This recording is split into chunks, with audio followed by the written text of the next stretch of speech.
constater que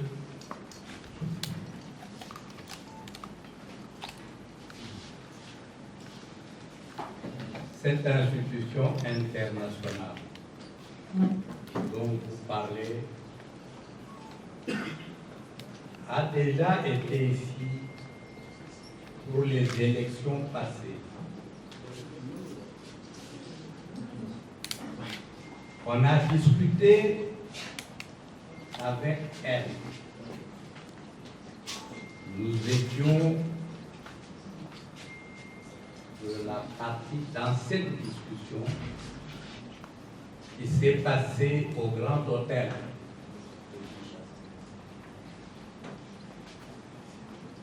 Elle est rentrée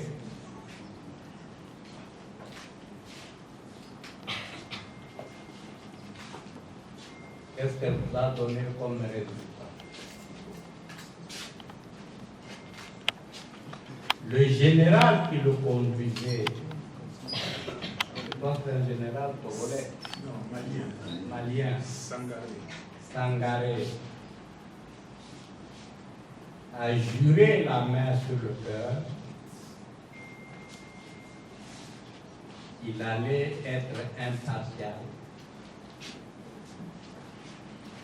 Et il a donné sa parole de soldat. Je crois que nous sommes considérés comme avoir été dupés par ce qu'il nous a dit. Parce que le résultat des élections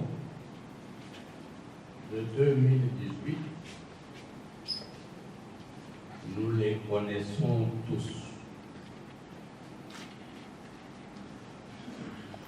La promesse faite n'a pas été ce que nous avons vécu et dont nous vivons encore aujourd'hui des conséquences. C'est donc dire que ces institutions qui viennent pour superviser, auditer nos opérations électorales, nous ne pouvons pas y croire, nous ne pouvons pas leur faire confiance de manière béate. Nous devons être extrêmement vigilants. Qu'elles soient africaines, américaines ou autres. Nous venons de vous dire que notre préoccupation fondamentale, c'est d'avoir des élections libres, transparentes, libres, inclusives. Chacun de vous ici a eu l'occasion de lire et d'analyser. Vous êtes tous des grands intellectuels. Le préambule de notre Constitution. Puisque je vous aime beaucoup, je vous le rappelle. Depuis notre accession à l'indépendance, le Congo va de crise en crise. Depuis notre accession à l'indépendance, ça fait plus de 60 ans,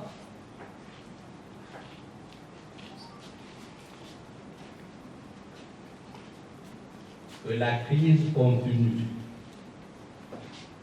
Et la même Constitution nous dit la cause de cette crise-là, il ne faut pas la chercher à gauche, à droite. La cause de cette crise, réside dans l'illégitimité des institutions et de leurs animateurs. C'est clairement dit.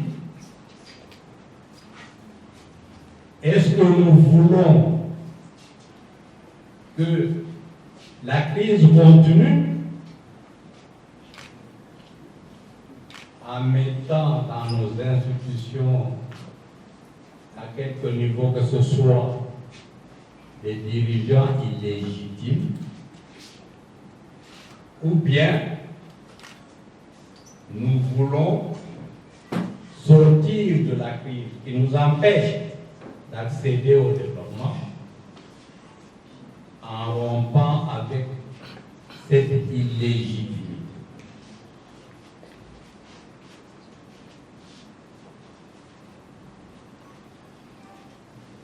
Je crois que si nous aimons vraiment ce pays, il faut mettre fin à l'illégitimité. Si nous voulons booster le développement de ce pays, nous devons cesser de nous amuser en organisant des élections mascarades. Voilà ce que je peux vous dire à ce stade. Pour la deuxième question,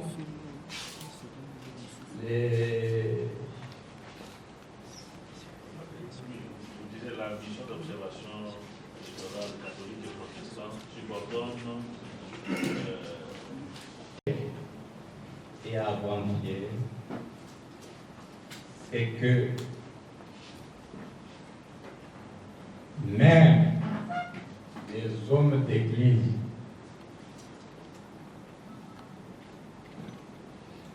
n'ont pas été tous corrects dans l'opération d'organisation et de vérification du déroulement des élections. Nous y ferons confiance lorsque ils cesseront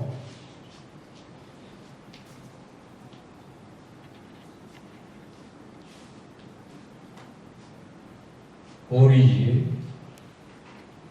et donner suffisamment de gages de probité, d'engagement pour la démocratie. Vous connaissez comme moi ce que nous avons vécu au moment de la désignation du président de la CENI. Vous l'avez vécu avec nous. Est-ce qu'il faut encore le rappeler?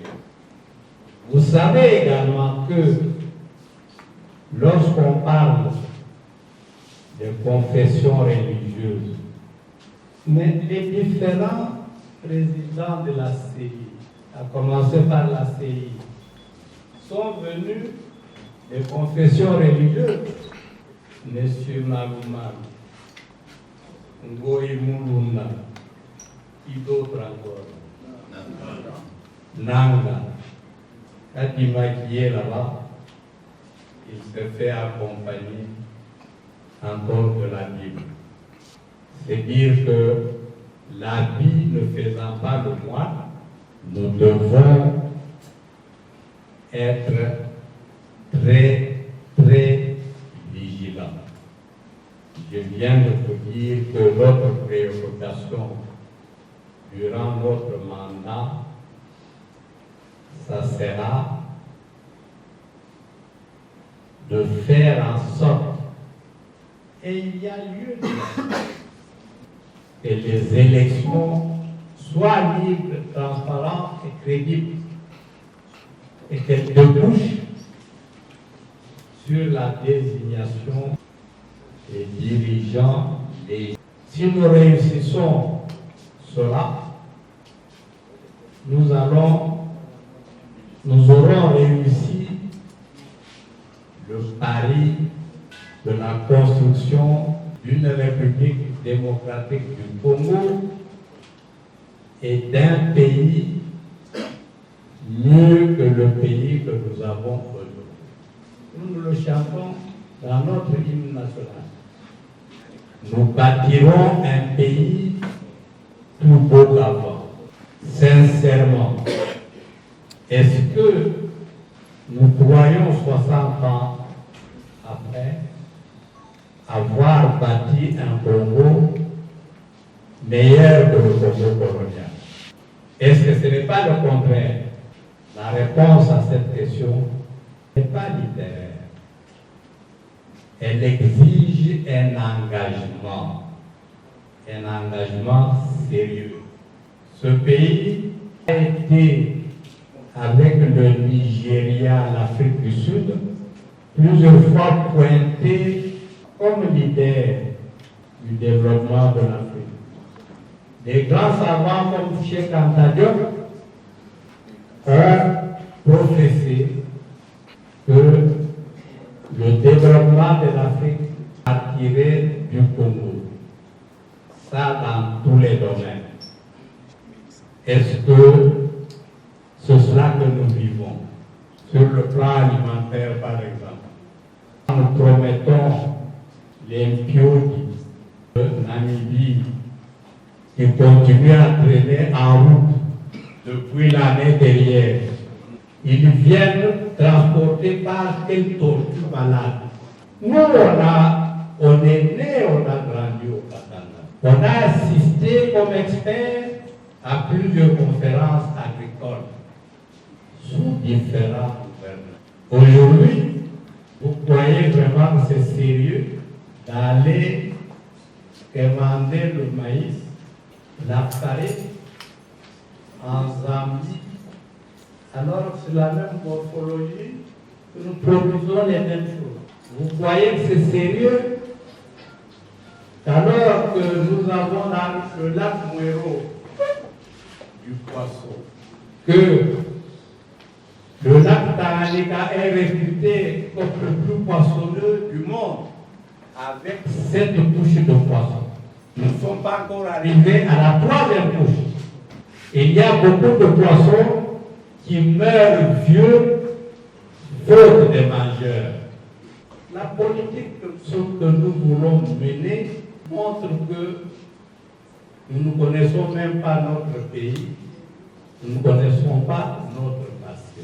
Les Congolais aujourd'hui, étions sérieux, nous devrions plutôt être en train de mourir de suralimentation. J'espère que vous m'avez compris sur ce point. M. Kadima est ami à tous ces gens-là qui travaillent dans le cadre des organisations des élections. Il était lui-même à EISA et il a appelé OIF et il dit que ça va se passer selon les calendriers, c'est-à-dire 5 jours. Comment auditer un fichier soi-disant d'à peu près 47 millions d'électeurs, pendant 5 jours, qui, le prof vient de vous dire, le fichier de 2017 a été audité, y compris par nous. Nous étions là. Les groupes de l'opposition, c'est-à-dire la dynamique, l'ensemble, l'UDPS de l'époque, le MLC et l'UNC, nous étions là, tous avec 5 plus 5 de la majorité de l'époque, et nous avons audité.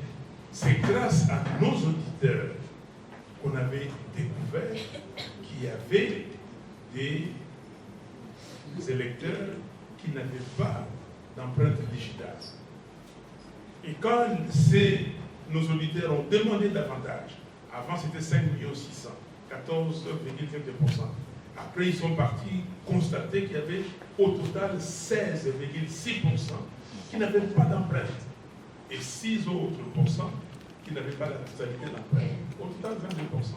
Ça faisait 8 400 000 électeurs. Et le problème de l'OIF, qui est venu, 8 400 000 électeurs qui sont soit sans empreinte, soit pas la totalité d'empreinte, plus 500 jeunes, 500 000 cartes, donc 500 000 jeunes enrôlés, 500 000 cartes perdues, 500 000 militaires et policiers. Et l'OIF a laissé passer ça. Dans l'audit, on dit, on donne une recommandation. Et nous avons dit qu'il faut extirper ces 10 millions au total de ce que nous avons qualifié de fictif. On a laissé. Donc, la CNI de Nanga a eu la caution de l'OIF pour dire que les fichiers, on pouvait aller avec ces fichiers-là. Rappelez-vous, on s'est battu pour extirper ces 10 millions d'électeurs. Mais l'OIF est parti. Et l'OIF revient 5 ans après pour auditer. Auditer quoi? Au fait, l'OIF n'est pas venu auditer. L'OIF est venu aider M. Kadima. Voilà, 5 jours, on fait comme d'habitude, et vous dites ceci et cela. Mais comme l'OIF est coincé, l'OIF sait que nous allons demander d'y être, d'y participer. L'OIF ne peut rien faire. Et l'autre, sachant que ça ne peut pas aller, et l'OIF a dit que non, moi je ne peux pas, parce que cette fois-ci, on nous regarde. Moi j'ai reçu ces gens de l'OIF pendant plus de 2 heures. Je leur ai dit que vous êtes venus faire quoi? Avaliser la saleté de M. Kadima. Donc voilà. Alors maintenant, le problème n'est pas l'audit. Le problème c'est de savoir qu'est-ce que M. Kadima et la CNI ont fait. Ce fichier de 46 700 000 contient quoi exactement? Qu'est-ce que vous allez voir là-dedans? Donc, avant toute opération d'audit, ce sont les questions que le professeur Khalil vient de poser ici, que la COEL a repris plusieurs fois, la coordination des opérations électorales de la MOCA. Donc, ces questions-là sont des préalables. On ne peut pas aujourd'hui auditer. Oui, nous sommes d'accord pour que les gens se mettent autour d'une table pour savoir qu'est-ce qu'il y a dedans, quels sont les préalables. On ne peut pas aller aux élections avec les fichiers confectionnés par M. Kadima. On ne peut pas auditer le fichier confectionné par M. Kadima. N'importe quel organisme du monde qui viendra ici fera à peu près, et puis on nous dira, allez-y aux élections. Voilà, c'est très sensible. Il faut savoir que les élections, c'est quelque chose qui appartient au peuple. Ça n'appartient pas à M. Kadima. C'est au peuple, et le peuple congolais a désigné une institution dans sa constitution, dans l'article 211, qui est la CNI. Mais la CNI doit travailler avec toutes les parties prenantes, c'est-à-dire les partis politiques et la société civile. Merci. Merci beaucoup. Il n'y a pas eu dans le passé que les marches. Il y a eu aussi un autre sit-in. Dans ce pays, on a organisé des sit-in, y compris sur le boulevard Triomphal, au siège de la CENI. De toutes les façons, nous nous ferons l'obligation, chaque fois que nous arrêterons les activités, dans le cadre de la lutte non armée, de vous tenir informés. De vous tenir informés parce que vous êtes aussi Congolais, que vous devez participer à ces actions-là. Le développement du Congo, c'est l'affaire de tout un chacun. Vous serez informés et invités à y participer. Moi, je vous invite déjà à la marche du 13 et aux autres activités qui vont venir. Et je vais surveiller votre présence.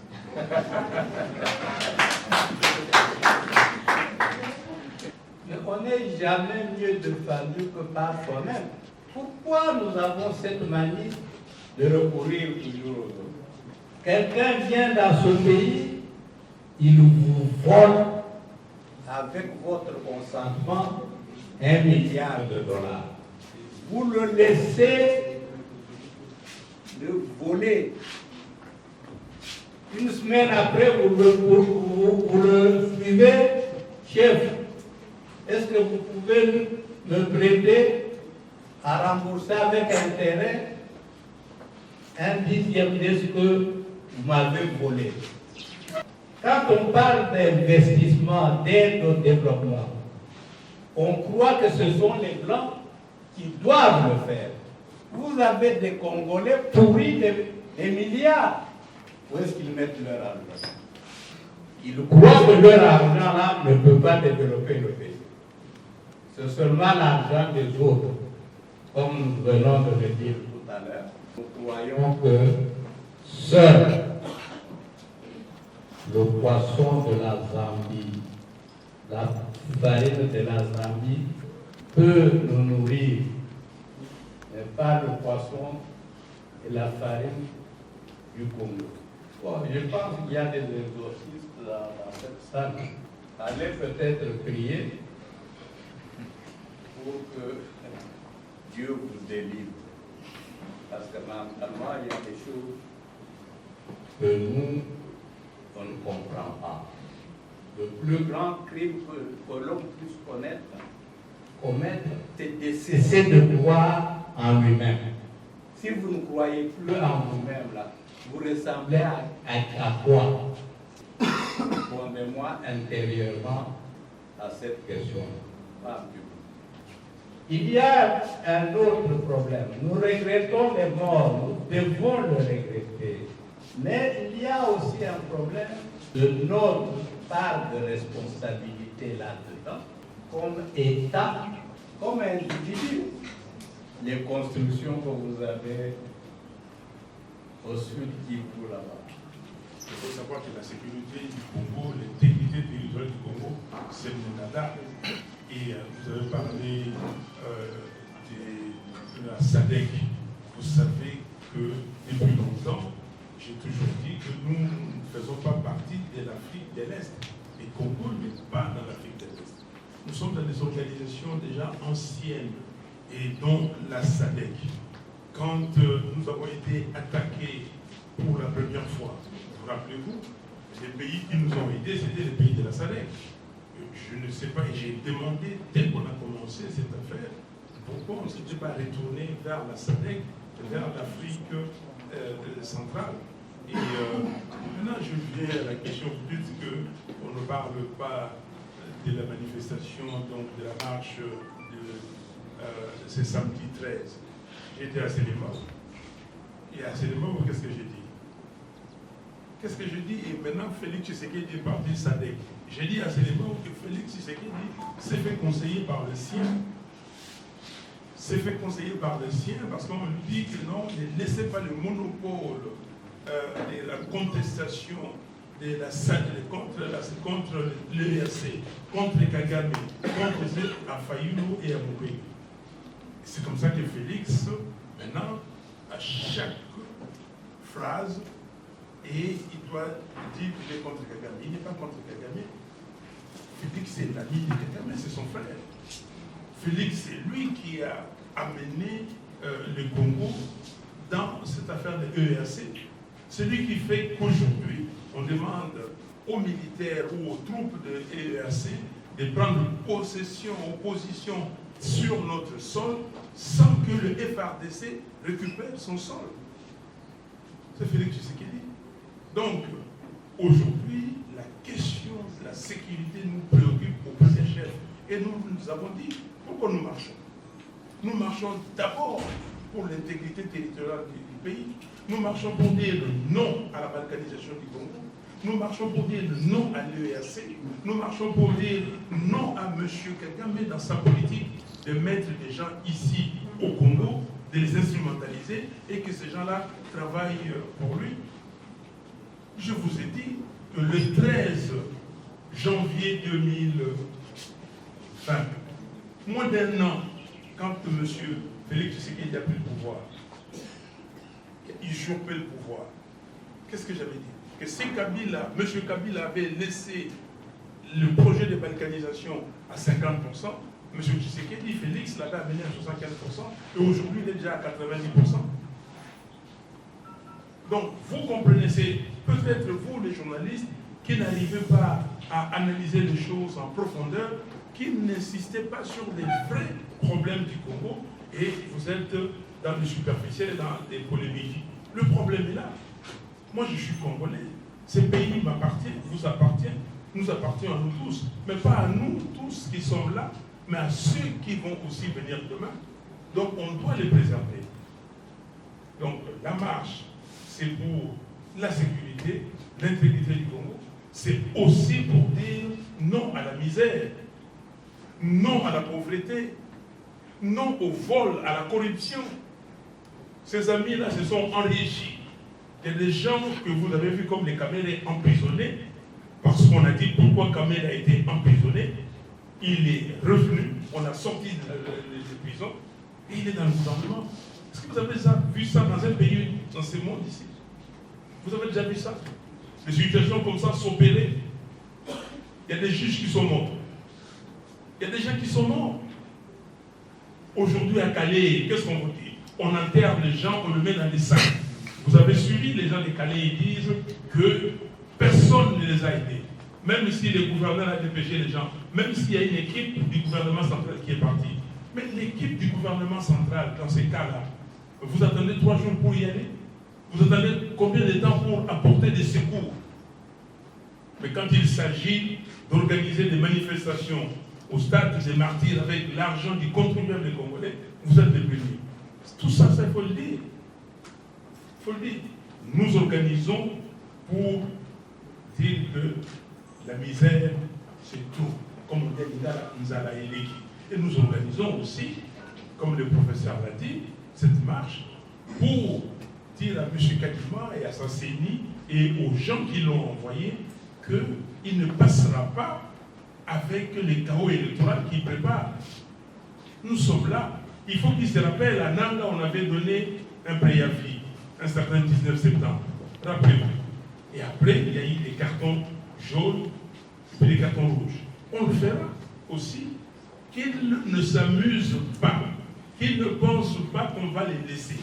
Monsieur Kadima ne pourra jamais avoir raison sur le peuple congolais.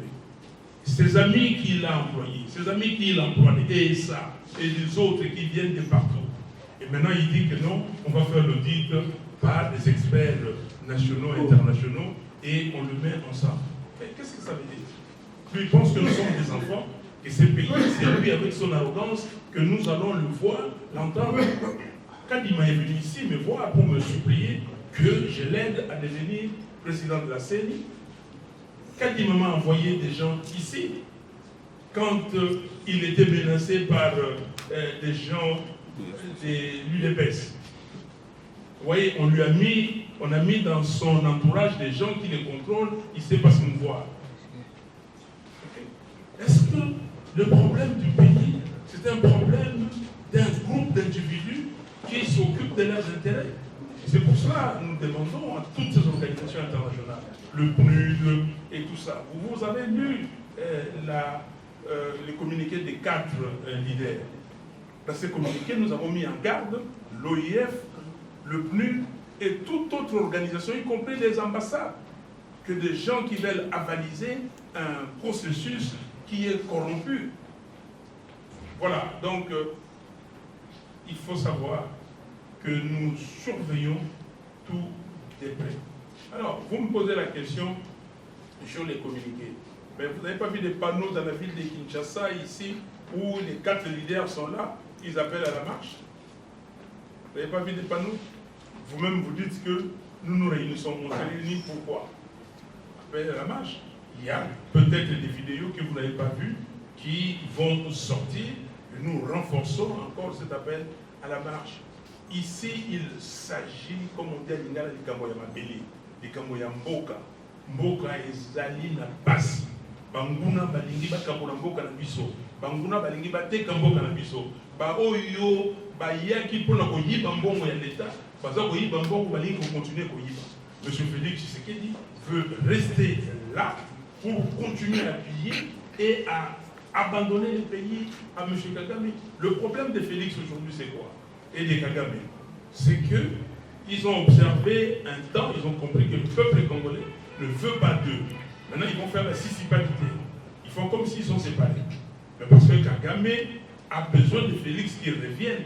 Quand il va revenir, il va dire que non, maintenant c'est le dernier mandat, il fera tout ce qu'il voudra. Comprenez? Vous êtes là et vous aussi vous êtes journaliste. J'entends des gens qui disent ah oui, M. Kabila peut revenir demain. C'est vous qui le dites. Mais vous lisez la Constitution. La Constitution de la République est très claire. Le président de la République, article 70, est élu au suffrage universel direct pour un mandat de 5 ans, renouvelable une seule fois. Pardon? Point barre. Et la 5 ans à la 5 ans, nous avons rappelé ça. Nous avons rappelé ce que Kabila a dit. Nous avons dit que, ayant accompli 2 mandats, M. Kabila ne pourra imbriquer un 3e. Un point, un trait. Quand les journalistes, même étrangers, reviennent sur cette affaire, pourquoi on insiste sur cette affaire? M. Kabila ne sera plus jamais président de ces pays. Il est venu par hasard, Kagame l'a mis là-bas. Il est parti. Merci. Nous venons ici chercher ensemble des solutions aux problèmes du pays qui est nôtre, que nous devons sauver ensemble. Nous sommes unis dans l'effort pour l'indépendance. Laissons l'enfant